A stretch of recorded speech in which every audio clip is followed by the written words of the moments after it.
Welcome to Through the Veil podcast. I'm Elle. I'm Camille. You might notice today that we are together. We're together. This is actually the first time this trip I came out to Utah. I'm in Camille's home territory. This is the first time that we've been together. Mm-hmm. First time we met in real life. I know. We've known each other for like 2.5 years, 3 years now. Never in person. So very exciting. And as such, we kind of wanted to let you guys in on our fun time together that we've had this last weekend. Yeah, we just got back from a 3-day workshop, conference, seminar, whatever, retreat that was in Salt Lake City. And it was hosted by two leaders, I would say, in kind of like self-improvement and transcendent awareness, if that makes sense to you, spirituality.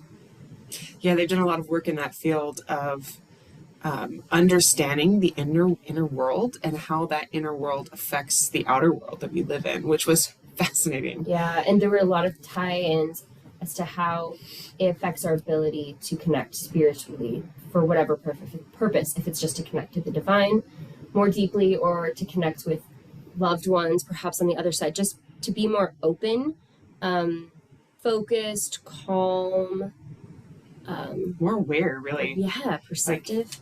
A lot of the application has some pretty direct relations to your realization of self, which, it falls in connection with absolutely everything else. So that was great. Yeah, inherently we are divine beings. We've probably said this before on the podcast, but we are divine beings having an earthly experience. So by getting more in touch with that divine part of ourselves, it's easier to connect to divinity and to the other side. Inspiration, intuition. Mm-hmm.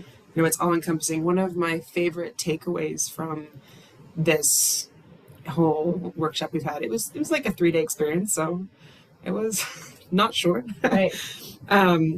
Camille's family was gracious. They hosted me and let her go for 3 days. Shout out to husbands and support everywhere. Yes. One of my favorite takeaways is that this conference is based in kind of this format called IPP, which is a context that kind of looks at polarities that we hold within our body. So essentially aspects of human nature that seem to be at odds with each other. And some of them, we tend to lean towards one side or the other. Like a really great example of one of these polarities would be like desire or aversion. Mm-hmm. And we tend to lean maybe towards the desire to the things that we want in life and the drive that we have to go get those things, right? And we kind of look at aversion like, that's fear-based, it's negative, it's like, I don't want that. But we intrinsically hold both of these things in ourselves. And so I love this golden nugget of aspect that says like, we intrinsically hold all of these parts of us, and all of them are a sacred function for that whole of self. Like we need all of these things in operation, in balance, in order to be a whole, complete self, mm-hmm. which I thought was amazing because there are parts of me I'm like, I don't need that. Yeah. I really would like to squash that bit and move on. Yeah. Something more enjoyable. Right. But it's almost like, I don't know if any of you guys have played guitar when you're tuning a guitar. You twist it. You twist the strings, and sometimes you twist too far, and so you play it and you compare it to like, a piano maybe that has the same note, and you're like, oh, I'm way too high. And then you untwist it and you're like, oh, I'm too low. And then you find that sweet spot and it matches and it's this harmony and it just kind of feels, it has this Zen feeling to it. It's like, we're there, And so within these polarities, they call it a still point where you can find where they harmonize within yourself, within other people. Another example of one is control and submission. It makes sense. You don't want to be too controlling of a person or too submissive of a person.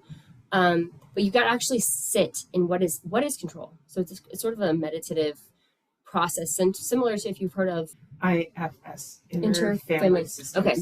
It's similar to interfamily systems therapy, where you have a voice that identifies, for example, as control. What does the voice of control sound like? What is its function? What's its purpose? and then experience that a little bit within yourself. And sort of, it feels like a little bit of a meditative practice just because you're sitting with it, you're like slowing down. And then what does submission feel like? What is its function? And then how do they work? What's their role with each other? And the still point for that one, it's like that middle ground. I think it was identified as peace. I can't remember exactly.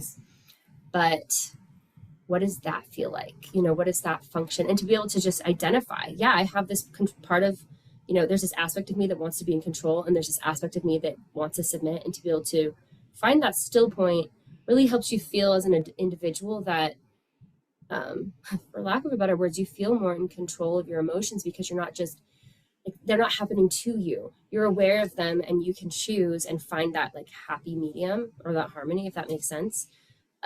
Which is a wonderful place to be in if you want to have more intuitive gifts, because you're not at war with yourself.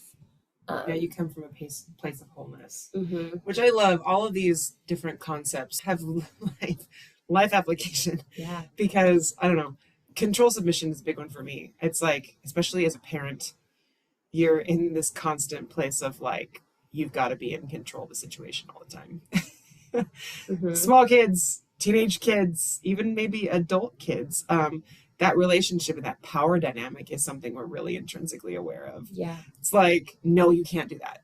I make the rules here. Or like, now it's time for bed. Or like, even when they voice up with an opinion, maybe if it's, I don't know, it's time to go and you have an appointment to get to and you have 5 minutes to get there, and your kids are like, but I'm hungry now and I need a snack. And you're like, nope.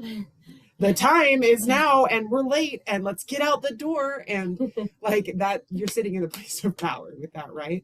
But that pulls away from the balance of power of the child, which brings out, like, detracts from their confidence, which detracts from their peace, because they feel inserted into a submissive place. I'm not saying that you should be submissive to your child and not respect the time, but maybe think of how that interplay reacts in that situation, which gives you context to step back from yourself and maybe take a breath and have a response that's better than just a solid power struggle. Yeah. Right? Yeah. So more empathy too. So like sitting in that place of quietness, just in being aware of it, maybe, I think, is kind of the point of all of this, where it demonstrates these aspects of human nature and it can point them out so that you can become aware of how they're affecting your life, and how you can apply balance, which gives you a sense of greater control and understanding, because you're not ruled by one thing driving the car all the time. Yeah. So another really great little nugget to take away is like, someone said, we are at war with exactly one half of life. That whatever that polarity is that we prefer, right? Yeah. The other one is bad and we don't want any of that. But we live in that because we are a part of that. And so it makes that other half of life much more unenjoyable to experience. Right, because we're trying to, get away from uncomfortable feelings, trying to be too much in control, or stressing out about things that we like are trying to avoid, or whatever, things that we fear. Yeah. What's great about this practice is that all of these different things, like alignment and deviation, how those serve the purpose in your life, when you're aligned with the greater whole of your community, and when you sometimes have to deviate course and change because it affronts some kind of intrinsic value within you, and finding the balance between those things, or like agency and communion, when you have your own willpower and drive and accomplishment and choice, and how that is somewhat at odds sometimes with the community whole, where you have to give that self up in a sense of balance to allow other people to also exert agency. Finding the point in between all these things in a practice for like 5 minutes a day, thinking of how that interplays in your life, right, really makes you aware of that balance. And I think it affects pretty much everything about how life is led and from what perspective you view it. Right. And for me, I think one of the most valuable things about it was being able to practice what's the purpose of control? What's the purpose of submission? And then once you kind of figure out how they work together, you talk from that voice, and then you talk from the voice of that harmony point, or the still point is what it was called, which was peace for that one. What does it feel like when you are in that space, and to actually kind of embody that? And that's part of that meditative practice, because if I can feel that peace, then it's easier to live in that place if I can practice it. Right. Once you know what it sounds like or feels like, then maybe you can bring that in. Yeah, it's really interesting. After my son passed, I went to a therapist off and on, every month or so. And one of the themes we talked about was trust. And she would say that I had, a issue with trust, not just from my son passing, but other things like in my childhood and traumas and stuff. And so one of my pieces of homework was to work on having more trust. And it's one thing to say that, but it's one thing to sit in what does trust feel like, and to think of that specific, any specific situation, because you can do this work with specific situations. Like in this situation, what would the control say? What would the submission say? What would that peaceful middle point feel like? And to practice it like that makes it more real and more tangible, if that makes any sense. Also, I wanted to bring up too that one of the teachers at this workshop was a guest on our podcast, Thomas McConkey, Thomas. Maybe 6 or 7 episodes ago. If you haven't seen that episode, you should see that episode. Yeah. We talked a lot about these concepts without really calling it, the name of the model, which is IPP. We didn't use the word polarity. I don't remember if we did use that word on the podcast. In that one, we did talk about the very transcendent quality of like living an inward experience or living an outward experience, and changing and switching that focus from being so focused on like your very controlled environment where you are right now, and loosening that into kind of an outward open focus. And that is also a polarity within us, right? Sometimes we have to be very focused on life and accomplishing and getting things done and living in that existence, the drive of now. But then also sometimes we have to back out and experience the acceptance of, things happening around us and to us and outside of our very limited scope of control. Right. Or transcendent place. Just because, you have sometimes really amazing intuitive experiences through the veil, that doesn't mean that we're not here living life. We're not susceptible to all of the hard things that people on earth have to go through. Just because I've had, for example, amazing experiences with my son doesn't mean I'm not still here. You know what I mean? I'm not like floating around. I still have to live life here. Those experiences add, but it's like we still have to deal with the hard things. Right. For instance, my dog passed away this week, tragically and unexpectedly, while we were traveling on vacation. Sad. It was a horrible, very shocking kind of sudden piece of news. Puppy. It was a puppy. It was her birthday this month, actually. Yeah. My children were devastated. And there's kind of like a backup point where you can experience and live in that grief of the moment, and yet back out and like be a witness to the greater importance of life, of the purpose and the meaning within the sorrow and the grief. And that lies in this still point of acceptance, right? I'm submitting to acceptance of a fact that it occurred. I'm experiencing that, and I'm also releasing that and allowing a greater reality to sit. I mean, I've been working with spiritual communication for many years now, and I'm also not immune to the grief of loss.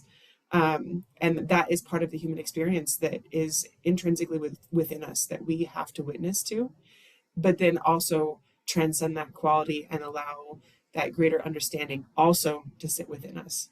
Yeah, and I also want to point out that your acceptance is not a weakness. I think sometimes in Western culture, we think that to submit or to accept is like a sign of weakness, or not having enough individuality or something. Yeah.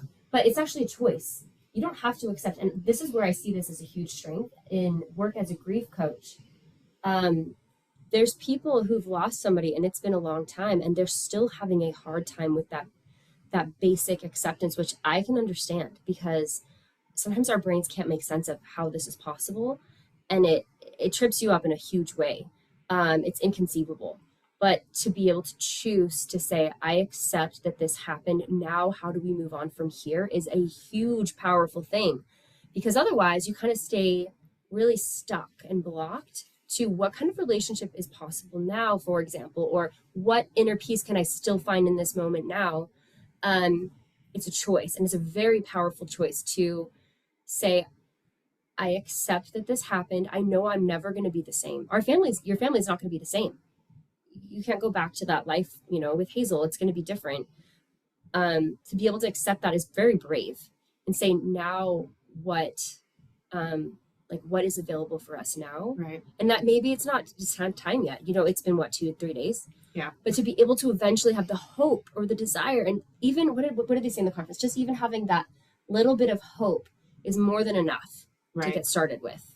Yeah. If that's all that you can offer, it's enough, because it moves you into a place of being aware and being ready for it. And the other thing that I really loved is like transcendence, allowing yourself to feel and understanding all of these parts that are already here.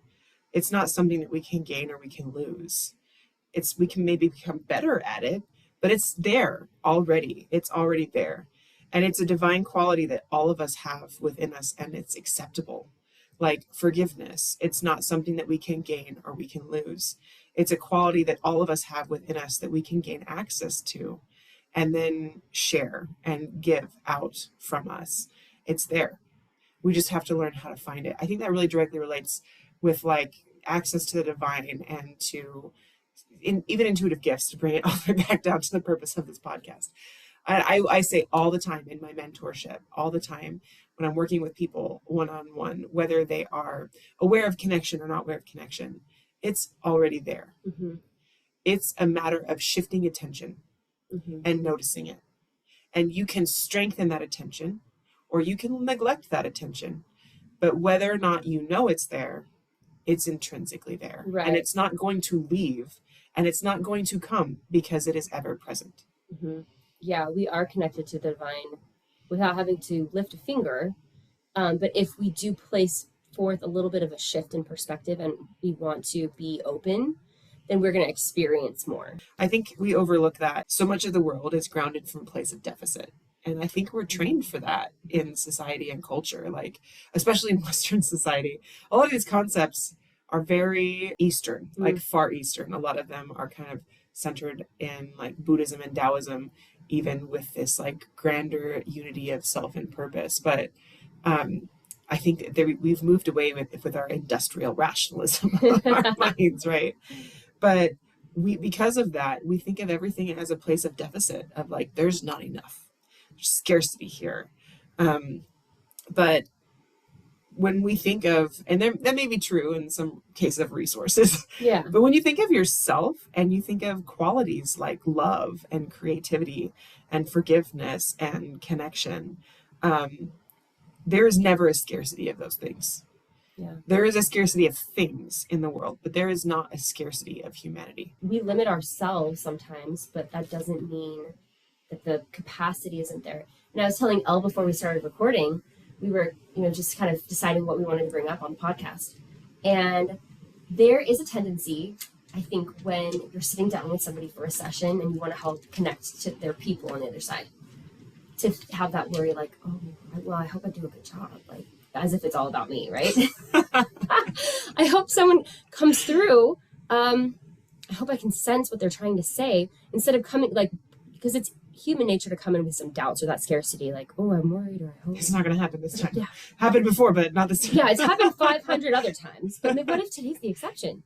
But to be able to look at it and say, there's open possibilities here.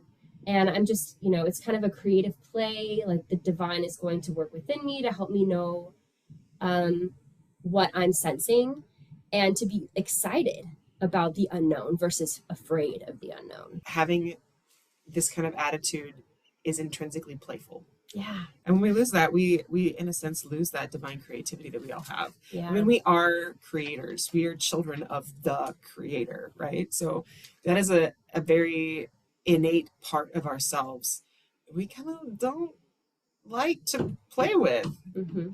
We don't allow for, because we have so many other priorities. So accessing that point of like divine creativity that's within all of us, like it allows for expression and wholeness and joy even in life, because when you feel open and vulnerable enough to get to that point, then you find self, you find expression and fulfillment and purpose, you find joy and inspiration. And who doesn't want to be more inspired? Yeah. Connectivity to a divine inspiration, because you're not focused on one particular outcome. Maybe you're allowing for the possibility of multiple outcomes. Like, we all enter life, like our everyday life, we wake up with an expectation of what's going to happen and how it's going to be. Sometimes that's fun. The shift when you realize our expectations are not. Sometimes that's horribly jarring. Yeah. Sometimes that's where you get the disappointment of life too. And I'm not saying that we can circumnavigate that completely, because I mean, we have expectations. There's a certain reason. We expect the sun to rise. We expect our kids to come bother us. We expect jobs to be there and life to happen in a very specific way. But when you have the humility to move beyond the conclusions that you've drawn about something or about someone or about a circumstance in particular, and you have this ability to be centered on this more like transcendent trust, this trust that things are going to happen because God's got your back. Yeah.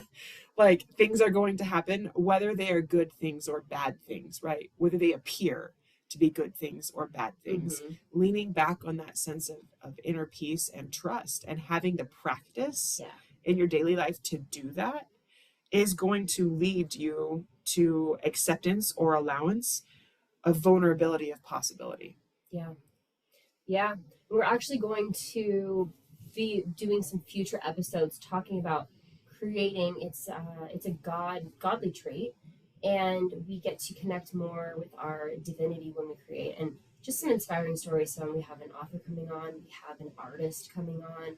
We actually met him at the retreat, and we met a lot of cool people at the retreat. A lot of cool people. Yeah, it was fun. People asked, well, why are you guys here? What do you guys do? We were like, we actually don't know. We have a podcast. We said that we have a podcast, and it aligns with what we were learning about. And it was all inspiration. It was very much like, you guys need to go to this. And we're like, all right. Okay. Especially Elle's inspiration. I was like, yeah, let's go. It was great. There's a purpose to all things. But people say, well, what's it about? And when you say, or what's it called? You say Through the Veil, and then you know that somebody is like one of you when their eyes light up and they're like, tell me more. They're like, it's called Through the Veil. And they're like, really? What's it about? Spiritual gifts. What? I want to listen to that. I need that. Yeah. And then people were like, yeah, you do. People make comments like, well, this is something I want to talk about. I just don't feel like I have people to talk about it with. And that's why we created this, because I felt that way in my own world, and Elle felt that way in her own world. And she, mentored me and others. And now it's like, it's something I get to incorporate into my life and have community to be behind me as we chat about it. Right. It's more fun. It's more fun with friends. Life is more fun with community. Yeah. One of my biggest takeaways, I think, which is something, it's kind of a consistent theme. I think you go through life and you feel like you can't be changed by something unless it's like ginormous, earth shaking, right? You're like, oh, that wasn't huge. I wasn't like struck by lightning or had the voice of God, or it was like ginormous revelation or something like that. But it's by the small and simple things that great things come to pass. And so these tiny little building blocks of things, whether it's an interaction with someone in your day-to-day life, or the podcast episode you listen to maybe, or like just like small things that are in occurrence, they bring about great change over time. Yeah. And that is having that extended outward focus. We're able to see them build and change over time. And community does that. Just relationship buildings does that. Yeah. We met some amazing people. We did. We had some amazing experiences. And even if you don't understand the purpose of why something's happening in the moment, it could have long building consequences in the future. So even something as small as understanding polarities within your personality or something like that, the awareness practice, the building, the focus on finding balance can have widespread effects throughout your life. So coming into a community like this and finding people that are like-minded, and maybe participation on a small scale for a while, feels like a small thing. But over the course of a couple of years now, I can really witness the great impacts it's had on my life and on the lives of people that we found and gathered. Yeah. So if you're wondering, what does that specifically look like? What kind of community do we offer? So we offer the weekly podcasts. We offer the monthly meetups on Zoom.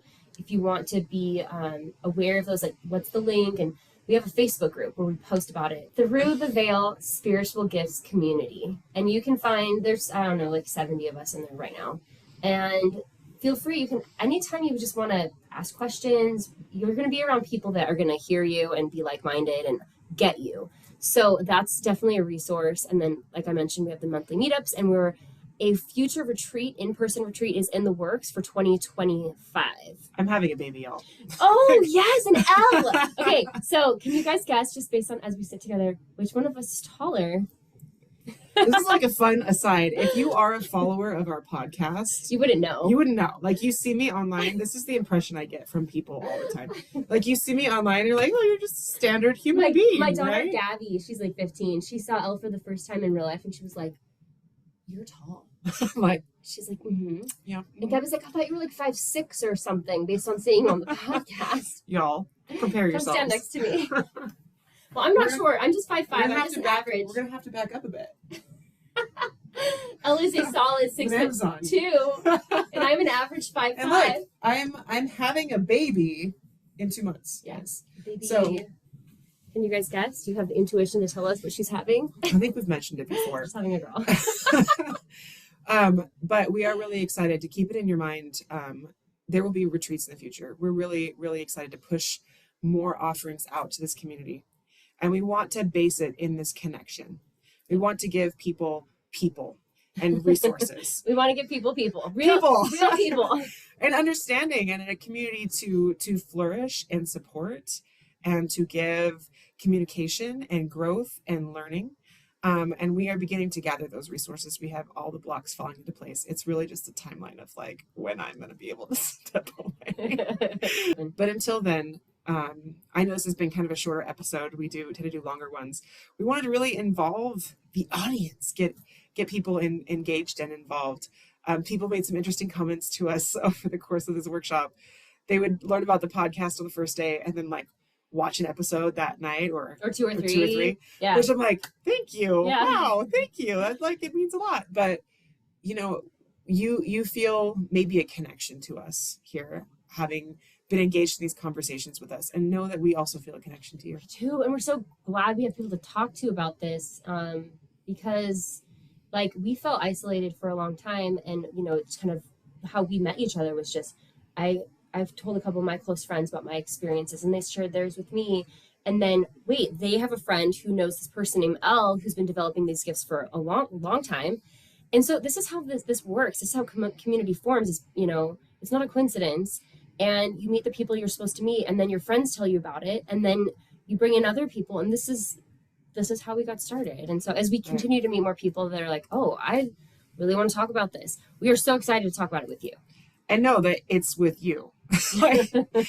The really amazing thing about starting something small and like helping it grow to any degree is that it can be really personal. Yeah. And I'm a really personal person. So like I really enjoy that individual connection that you get with people, because everybody has an interesting story. Everybody has an intrinsic value that they individually bring to the whole. Mm-hmm. And it's just amazing. It's amazing to see. I meet so many amazing people. I'm like, oh my it was gosh. really, really cool this weekend. Yeah, there's such a richness in every person's story. Mm-hmm. And it's great. And it's one of my favorite things about having started this podcast, this community. And even before we had the podcast, I was already, you know, like facilitating connection with that to happen. And it's one of my favorite things. So really, we wanted this episode. We talked about, you know, the interesting parts of this workshop. Maybe I hope you gained something from that. But a lot of it also is like, thank you.